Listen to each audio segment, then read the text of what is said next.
Tollywood young హీరోయిన్లలో Mehreen Pirzada కూడా ఒకరు. 'కృష్ణగాడి వీర ప్రేమగాథ' సినిమాతో మెహ్రీన్ ఫిర్జాదా తెలుగులో హీరోయిన్‌గా పరిచయమైంది.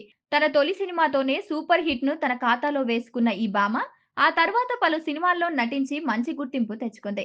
అందం, అభినయంతో ఆకట్టుకున్న మెహ్రీన్ తెలుగులో టాప్ హీరోయిన్‌గా నిలుస్తుందని అంతా భావించారు. 'మహానుభావుడు', 'రాజా ది గ్రేట్', 'ఎఫ్2', 'ఎఫ్3' వంటి సూపర్ హిట్ సినిమాలు మెహ్రీన్ ఖాతాలో ఉన్నాయి. అయితే వరుస ఫ్లాపులు రావడంతో అమ్మడు క్రేజ్ ఒక్కసారిగా పడిపోయింది.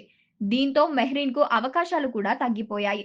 రష్మిక, పూజా హెగ్డే వంటి హీరోయిన్స్ ఎంట్రీ ఇవ్వడంతో మెహ్రీన్‌ను దర్శక నిర్మాతలు పక్కకు పెట్టేశారు. దీని గురించి తన సోషల్ మీడియాలో ఓ వీడియో షేర్ చేసింది. ఇదిలా ఉంటే భవ్య బిష్టోయి అనే వ్యక్తితో మెహ్రీన్ ప్రేమాయణం సాగింది. భవ్య బిష్టోయి తాత మాజీ సీఎం కావడం ఇక్కడ మరో విశేషం. మెహ్రీన్ తన ప్రేమను పెళ్లిగా మార్చుకోవాలనుకుంది.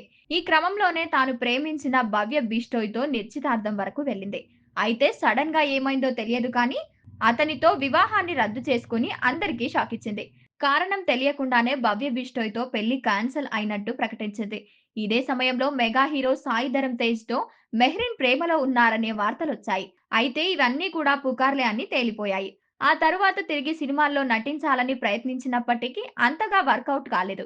మెహ్రీన్ చేతిలో ఇప్పుడు ఒక్క సినిమా కూడా లేదు. ఇదిలా ఉంటే ఈ భామ తాజాగా బికినీతో దర్శనమిచ్చి అందరికీ షాకిచ్చింది. అయితే గతంలో డైరెక్టర్ బికినీతో కనిపించి షాకిచ్చిన మెహ్రీన్ ఇప్పుడు మాత్రం తన బికినీ అందాలు కనిపించకుండా దాచింది. బికినీపై నల్లటి పొరల డ్రెస్‌ను వేసుకొని తన అందాలను దాచుకుంది. అయినప్పటికీ అమ్మడు బికినీ పిక్స్ నెటిజన్లు ఫిదా అయ్యారు. మెహ్రీన్ తాజాగా ఫోటోలు సోషల్ మీడియాలో వైరల్ అవుతున్నాయి.